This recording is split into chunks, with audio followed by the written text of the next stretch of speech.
मापन जिसे मेजरमेंट भी बोलते हैं, ठीक है, उसका हम अध्ययन करेंगे। देखिए जो प्राचीन गुरुकुल है उसमें मौखिक परीक्षाएं होती थी, मौखिक परीक्षाओं के द्वारा छात्रों से पता लगा पाते थे गुरुजी की उसने वेदों का कितना अध्ययन किया है, उपनिषदों का कितना अध्ययन किया है, कितना उसको याद हुआ है। या फिर जैसे तक्षशिला जो विश्वविद्यालय उसका जो दरबारन था, जो चौकीदार था, वो भी क्या था, परीक्षा लेता था, फिर उस विश्वविद्यालय में छात्रों को अंदर जाने देता था, यानी एक तरह की प्रवेश परीक्षा भी वो लेते थे।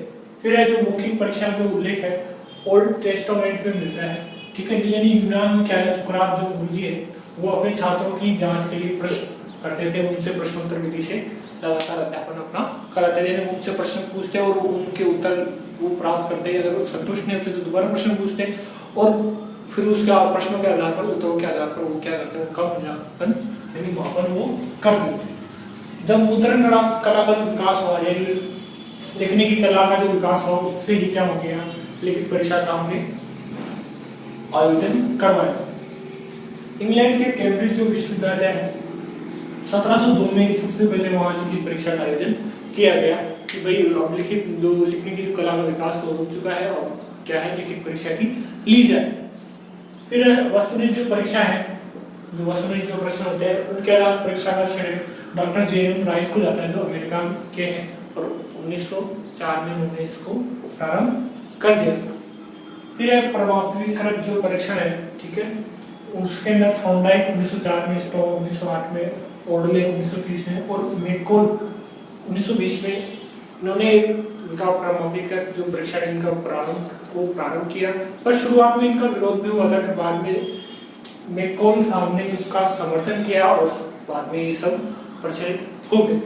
मेकॉल ने कहा जो चीज अस्तित्व में है, कोई भी वस्तु या भौतिक वस्तु या कोई पदार्थ, जो भी वस्तु का अस्तित्व है उसका हम मापन कर सकते हैं, उसका हम उनको प्रदान कर सकते हैं, उसका यानी जो चीज हमें दिखाई दे रही है वो भौतिक जगत में उपस्थित है, उसका मापन कर सकते हैं। किसने कहा है, मेकॉल ने कहा और यही बात थॉर्नडाइक ने कही। देखो छात्रों को परीक्षा में अंक देना ही क्या कहलाता है, मापन कहलाता है शिक्षा के क्षेत्र में। यानी छात्रों की हमने परीक्षा ली, द्विवार्षिक परीक्षा, वार्षिक परीक्षा, बोर्ड एग्जाम, प्रथम जांच, द्वितीय जांच, ठीक है, इसके आधार पर हम क्या करते हैं, छात्रों का मापन करते हैं, उनको अंक देकर, यानी इस परीक्षा में इसके छात्र के कितने अंक आए, वही क्या है, मापन। मापन किसी भी अवलोकन को परिणात्मक रूप से व्यक्त करता है। यानी मापन क्या है, आपने कोई चीज देखी, अवलोकित की, ठीक है, उसको परिणात्मक रूप प्रदान करना ही क्या है, मापन कहलाता है। यानी आपने कोई चीज देखी, उसको अपने परिणाम के रूप में लिखा, उसको वही क्या है, मापन है। फिर है भौतिक पदार्थ के गुण विशेषताओं का परिमाण को अंकात्मक रूप देना ही मापन है। यानी कोई भौतिक पदार्थ है, ठीक है, उसके गुण और विशेषता का परिमाण ही आप एक अंकों में दोगे। यानी कोई छात्र है, उसके जो गुण है, वो जो परीक्षा के दौरान यानी उसने कितना ज्ञान ग्रहण किया है छात्र ने, ठीक है, भौतिक पदार्थ क्या माना हमने, छात्र मान लिया, गुण जो उसने परीक्षा में लिख कर आया है, ठीक है, लिखित जो परीक्षा की है, लिखित परीक्षा हमारे सामने उत्तर के रूप में आई है, ठीक है, फिर उत्तरों को हम क्या दे रहे हैं, अंक दे रहे हैं, उसके 75% अंक आ रहे हैं, तो वही क्या है हमारे लिए मापन है, ठीक है। मापन की जो परिभाषा है मेजरमेंट, ठीक है, डेफिनेशन ऑफ मेजरमेंट, ठीक है, इसमें है सबसे पहली परिभाषा हेल्मस्टेड के अनुसार, देखिए मापन को किसी व्यक्ति या पदार्थ में निहित विशेषताओं को आंकिक वर्णन की प्रक्रिया के रूप में परिभाषित किया गया है। यानी अंकों के रूप में आप उसको बता सकते हो, यानी किसी व्यक्ति या पदार्थ, कोई वस्तु 1 किलो है या 1 लीटर है, वो बता सकते हो, किसी भी छात्र के इतने प्रतिशत अंक आए, यानी आप अंकों में उसको बताओगे, वही क्या है, मापन है, चाहे आप व्यक्ति लो या पदार्थ में उसकी विशेषता, ठीक है। फिर एस.एस.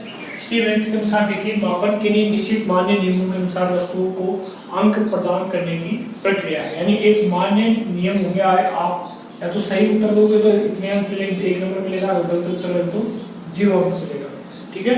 यानी मापन के लिए निश्चित मान्य नियम के अनुसार वस्तुओं को अंक प्रदान करने की क्या है, प्रक्रिया है। यानी एक निश्चित नियम होंगे, सही मिलेगा उत्तर तो आपको 1 नंबर देना है, 0 मिले तो गलत उत्तर मिलेगा तो 0 अंक देना है, तो वो अंक प्रदान करने की प्रक्रिया क्या है, मापन है। फिर ब्रैडफील्ड तथा मोरडॉक के अनुसार मापन के द्वारा किसी तथ्य के विभिन्न आयामों को प्रतीक प्रदान करना ही क्या है, मापन कहलाता है। यानी किसी कोई तथ्य है, कोई उत्तर मिल गया छात्रों से, ठीक है, उसके विभिन्न आयामों को प्रतीक बता दें, उसके जितने भी छात्र अलग जितने तरीके से उत्तर देगा उसके अनुसार उसको अंक मिलेगा, यानी जो ज्यादा स्पष्ट रूप से उत्तर देगा उसको पूरे अंक मिल जाएंगे, ठीक है। आयामों प्रतीक, प्रतीक यानी क्या हो गया, अंक हो गया, ठीक है। नंबर प्रदान करना है, क्या है, मापन है। E-A-P के अनुसार देखिए, मापन का उद्देश्य व्यक्ति का एक संतुलित व्यक्ति को एक संतुलित व्यक्तित्व प्रदान करना है, जिससे वह समाज द्वारा प्रदत्त उत्तरदायित्व का बखूबी निर्वहन कर सके, यानी उसको बखूबी निभा सके। यानी मापन का उद्देश्य क्या है, एक संतुलित व्यक्तित्व प्रदान करना है कि वो अपने जो गुण है उनको सुधारे और एक समाज में समायोजित होने के लिए तैयार, ठीक है। उसका जो उत्तरदायित्व होगा वही क्या है, वो उसको नव निभा सके समाज का। यानी कुल मिला के ये कह सकते हैं, यानी कोई वस्तु है या पदार्थ है या मनुष्य है, उसको अंकात्मक रूप प्रदान करना है, उसको अंक देना। यानी कोई एक दूध है, दूध कितना लीटर है, पानी है तो पानी कितना लीटर है, अनाज है तो कितने किलो है, ठीक है, मनुष्य है तो कितने प्रतिशत उसके अंक आ रहे हैं, तो अंक प्रदान करना ही क्या है, मापन है। मापन के जो कार्य हैं देखिए, मेजरमेंट्स, फंक्शंस ऑफ मेजरमेंट्स।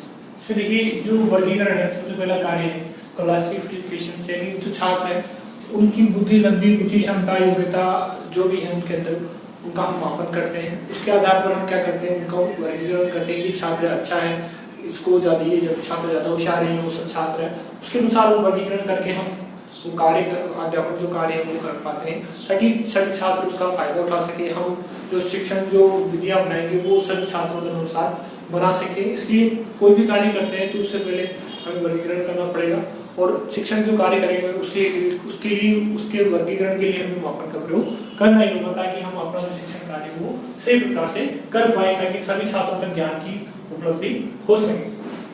फिर है पूर्व कथन या भविष्यवाणी, प्रेडिक्शन, यानी छात्र के भविष्य के बारे में हम जो भविष्य के बारे में अभिभावक है उनको बता सकते हैं कि छात्र बड़ा होकर ये बनेगा, ये बनेगा, तो छात्र को बता सकते हैं बड़ा होकर ये बनेगा। यानी हम जो विभिन्न प्रकार के परीक्षण है उन परीक्षणों के आधार पर हम छात्र को बता सकते हैं कि उसकी रुचि ये है तो उस क्षेत्र में आगे बढ़े, भाई इस क्षेत्र में रुचि नहीं तो उसमें आप ध्यान नहीं दो, ठीक है। तो मापन है वो हमें पूर्व कथन करने का कार्य भी करता है। फिर है तुलना, कंपैरिजन, यानी शिक्षण को प्रभावशाली बनाने के लिए हम प्रभावित कर जो परीक्षण है उनके द्वारा हम छात्रों की जो कमजोरियां हैं उनके बारे में देखते हैं, क्या अच्छाइयां हैं उनको देखते हैं, उसके अनुसार हम क्या है शिक्षण को प्रभावी बनाने के लिए कार्य कर पाते हैं। यानी दो उसकी जो अच्छाइयां हैं, बुराइयां हैं छात्र के अंदर, या फिर क्या गुण है, अवगुण है, उनकी तुलना करते हैं, और तुलना के बाद हम क्या करते हैं, अपने शिक्षण को प्रभावी बनाते हैं। और वो तुलना किससे करते हैं, हम प्रभावी का जो परीक्षण है यानी मापन से ही करते हैं। फिर है निर्देशन एवं परामर्श, गाइडेंस एंड काउंसलिंग।